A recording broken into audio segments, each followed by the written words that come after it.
Joining us on the Heister Automotive Group hotline, I would say he's a friend of the show now. He's been on a few times. He's a former North Carolina Supreme Court justice. He is an advocate for the athletes, not just the student athletes, the athletes. And he's a Carolina guy who seems to have a bone to pick with how things are going on with Tez Walker right now. He is Robert Orr. Bob, how are you, man? I'm doing great, Joe. It's great to be on the show. So I kind of half jokingly tweeted out in relation to what's going on with North Carolina, their transfer wide receiver Tez Walker, and this nebulous state of unknown is whether or not he's going to be available for North Carolina season opener against South Carolina because of this double transfer initiative that they've really put the clamps down this season. I jokingly said they should play him anyway. As we've noticed, the NCAA loses every single time. And you just retweeted me with, now we're talking, which gets me to the central question. Why don't schools, knowing the NCAA is in a weakened position thanks to the Supreme Court, they don't test this a little bit more to get what they want? Well, I think they worry about potentially losing. Back when I first got involved in all of this NCAA issues when I represented Devin Ramsey on the UNC football team back in 2010, one of the UNC leaders told me, I won't give his name, he said, well, Bob, the first thing we have to do is protect the institution. And my response was, no, the first thing you need to do is look after the students that have come to your school and your programs to participate. And so I think schools are reluctant to poke the NCAA in the eye and dare them to take games away or to levy fines because as much as they want Tez to play, as much as they wanted Devin to play, it's well, we've got to evaluate the risk rewards. Okay, we lose one player. Gee, we hate it, but we're not going to run the risk of having games forfeited or fines levied, bowl bans imposed or stuff like that. But in actuality, the decision on whether to play Tez Walker is UNC's decision. If they want to play him, by golly, put him in a uniform and put him on the field and tell the NCAA they think they're wrong and how they're interpreting and applying this particular transfer rule. And if they want to litigate it, fine. UNC will litigate it. And as we know, UNC has not been hesitant to hire copious numbers of high-priced lawyers to fight the NCAA, and frankly, have been pretty successful in it. All right, Bob. I'm going to ask you perhaps an unanswerable question, but I'm going to ask it anyway. Why doesn't the Constitution apply to the NCAA? In the sense that ex post facto says you can't punish me for something that was legal, now go back and say, no, that was illegal. That's in the Constitution. I'm not misreading this, right? Yeah, well, here's the interesting thing. The NCAA is simply a membership institution.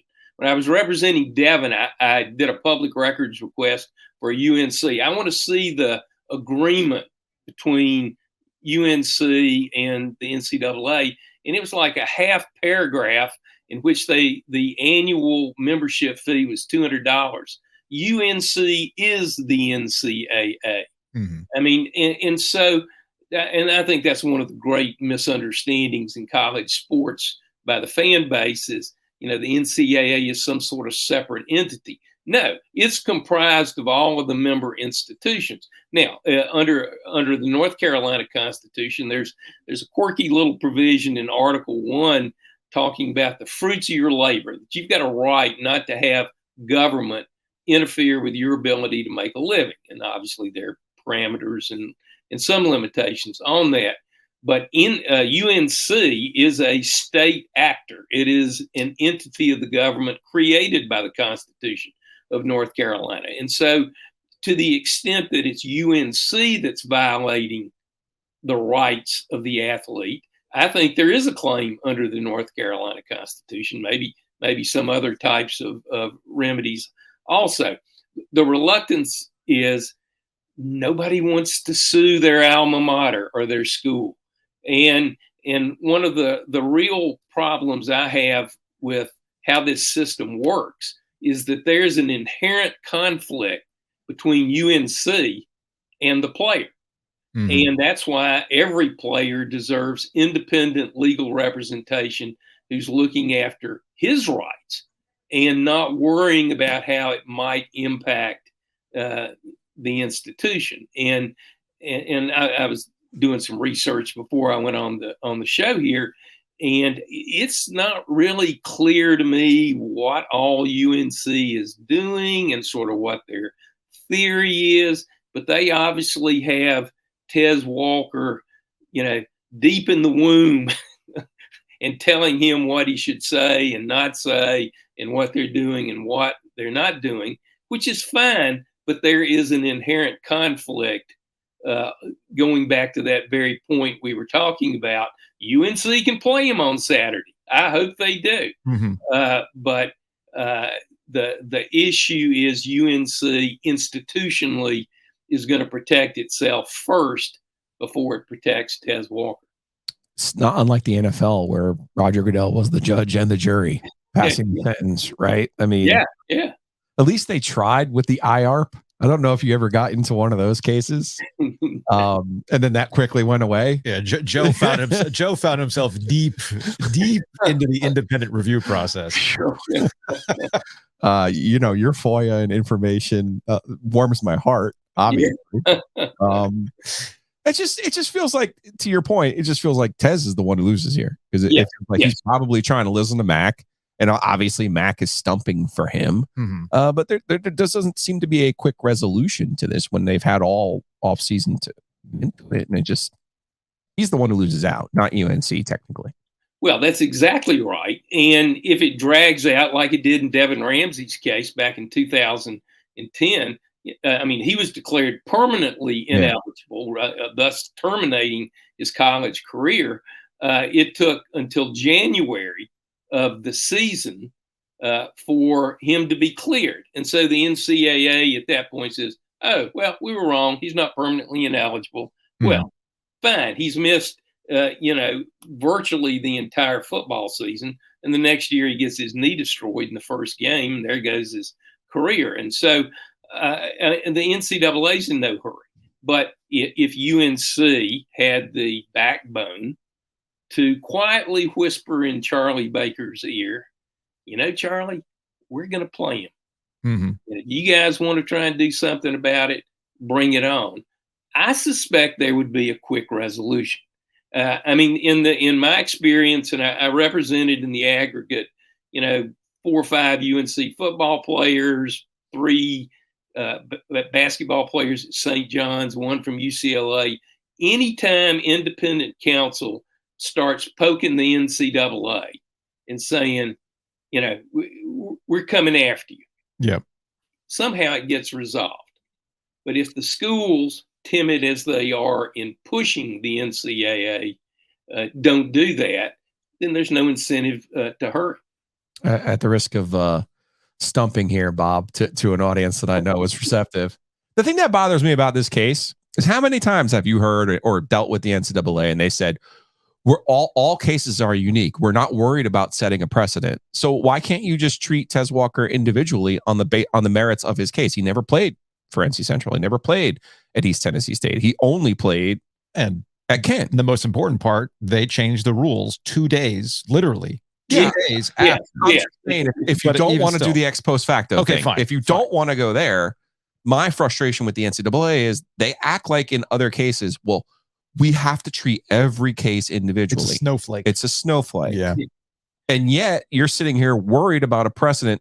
In theory, they're worried about precedent to say to Walker, hey, if we let you play, then we got to let all the Ivy League people who we ruled ineligible in 2020. But they're not even consistent on that. To add to Julio's point, like there's some NIL issues where they've gone back and have allowed guys Miami women's basketball to play Cavenders because well NIL wasn't legal yet. Well, it's legal now, and we have to look at through the lens of whatever, and they let them play. It's a strange, Overtime Elite right now has players who are eligible to play. It's a very strange thing. And again, to your point, I do feel like at least publicly, UNC is not really doing a good job of pushing back on the NCAA. Well, and this may be a slightly controversial statement, and I know you guys hate to have controversial stuff on your podcast, Mm-hmm. but my experience is, who are the young men that tend to get hammered by the NCAA? They're young men of color. Yeah. In several instances and cases I was involved in, they were foreign players. One dirt poor kid from the Dominican Republic who was getting the chance of a lifetime to play basketball at St. John's, and the NCAA was doing everything it could to, screw him out of that opportunity. Another kid from West Africa brought to the States, and so it is, they may say each case is different, but you very rarely do you see the Drake Mays of the world getting hammered by the NCAA. It's the Tez Walkers, the Devin Ramseys, the other kids. Bob Orr joining us, who's a former North Carolina Supreme Court justice. We'll close on this bigger picture, because it's not just a UNC player, Tez Walker, being treated and having to face a punishment that seems it's kind of sort of take the Carolina thing out of this. Let's just talk about procedure. Well, let's look at the institutions. Tie it back to what you say. The institutions ultimately look for themselves, and we're seeing this play out at Arizona State. Mm-hmm. So Arizona State, if you're not familiar, issued a self-imposed 1-year bowl ban with an NCAA investigation for possible infractions that happened under their former coach, Herm Edwards. Apparently, this happened. It's very similar to what happened with Harbaugh, and it happened during COVID-19, all these kind of impermissible things. Harbaugh is going to have a self-imposed 3-game suspension, the coach himself. But Michigan is going to play football. They're not dealing with a bowl ban, whereas Arizona State is. And I'm going to bring up this clip from Kenny Dillingham, who is the head coach at Arizona State, who found out first year coach. He finds out that, hey, by the way, you ain't playing for a bowl this year. And I loved his response. For all us, I knew today would be shitty. They receive horrible news on a Tuesday practice in the morning before we meet for special teams. So to think that 18 and 22-year-olds are going to go out and have a good Tuesday practice is absolutely delusional. But I think the guys battled. The guys did the best they could do. Was it emotional telling them that? Oh, yeah. You have a whole bunch of seniors who compete, and they can't compete there anymore. Anyway, this was a possibility. I was informed this morning at 6:30 a.m. How did you find out? I met with Ray Anderson and Gene Boyd. Motivation is a huge part of coaching. Without that carrot to have, where do you go from there? Just be the very best we can be every day. What I just told the team is nobody cares about your circumstance. In reality, most people in life would rather see other people fail so they don't have to work hard and actually work hard enough to beat them. So everybody looks at this like, oh, great, Arizona State's not going to be motivated anymore. That's a win. That's how the majority of the world thinks, is nobody wants to work hard to achieve success. They want to bring other people down lower than them, and they can do the exact same work ethic. So people are looking at us, and they're satisfied. They're singing for joy. They're excited because they think there's no way Arizona State football is going to be able to keep their mindset to compete. And that's the challenge, is it's us versus us every day. So that's Kenny Dillingham, the head coach at Arizona State. And I brought that up because I want to tie it back to your experience with North Carolina and the punishments that happened in North Carolina when everybody was gone. Like everybody's gone, and yet it's the players who end up having to take the punishment for the mistakes or the crimes committed by the head coach or faculty or whatever it is. Are you surprised that the membership institutions haven't, or you haven't seen players say, hey, look, I came here to do this, and the NCAA is punishing me for something that I didn't do? Because I feel like this ties back into player rights more than anything else, while the institution is looking out for itself. Well, I think one of the fundamental reasons that the universities have drawn the line in the sand that these are not employees is because of the danger that there might actually be a viable employee organization of college athletes. Okay. That could say in the Tez Walker deal, hey, if Tez isn't playing on Saturday, we're all going to the library to study for classes on Monday. You talk about rocking the sports world. And, Missouri football sort of did that a few years back on an issue. But there's one thing I'm not sure time-wise what we're doing here. You can edit, some irrelevant comments I've It's our laid world, out. Bob. But We do what we want, Bob. What is the clock you speak of? What? We don't have that Good. anymore. Here's what's incredibly important from my perspective. So Tez Walker is thinking about transferring, and he enters the transfer portal. And if the information being provided him by any of the schools he visited, but let's say particularly UNC and their compliance office is, well, you know, Tez, you may or may not be eligible to play this fall. That totally impacts his decision whether he's actually going to leave Kent State or not. So he obviously had some degree of assurance from the UNC compliance people that you're fine. You're going to suit up for the football team this year. And they've got some very smart, very well-paid people on the compliance staff. And I did see one article, only one, that said the NCAA had approved the waiver. Obviously, they must not have put it in writing or something, but there was at least one story saying that they had approved it. And then you go, he enrolls at Carolina, and that's on January 9th. And it's literally August 8th before anybody says, oh, by the way, Tez, has anybody told you you're not eligible to play for UNC this year? And I mean, in that from a just an individual rights and process standpoint is ridiculous. Everybody at the NCAA transfer portal knew what his situation was. Everybody knew what the rule was. If there was a problem, this should have been addressed in early January, not in the middle of fall practice a couple of weeks before the opening game. And so it highlights incompetence somewhere. Mm-hmm. I don't know exactly where. I suspect there's a heavy dose at the NCAA side. But, you know, obviously all of the really smart people at UNC felt that he was fine, or we wouldn't be in this mess. Yeah, we would not be in this mess. And so, but it goes back to why he needs, and every college athlete needs individual representation. I made a presentation to the faculty council 10 years ago. Mm-hmm. I said, look, you just need to look out for the rights of these young men and women because they're your students. Now, create an ombudsman to represent them in these kind of deals. Make sure they're adequately informed.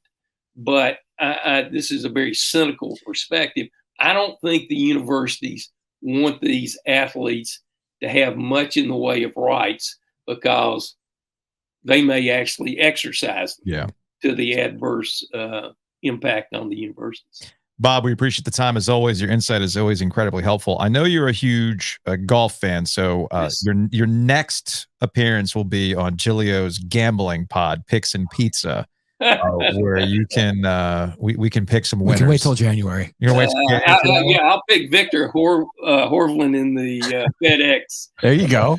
Yeah. I almost feel like we need Bob for a Ryder Cup preview. Yeah, that would be fun. I'm That just would be saying. fun. But I'm a guy. Leave the live guys at home. Go America. All right, Bob. Thanks. All right, fellas. Take care.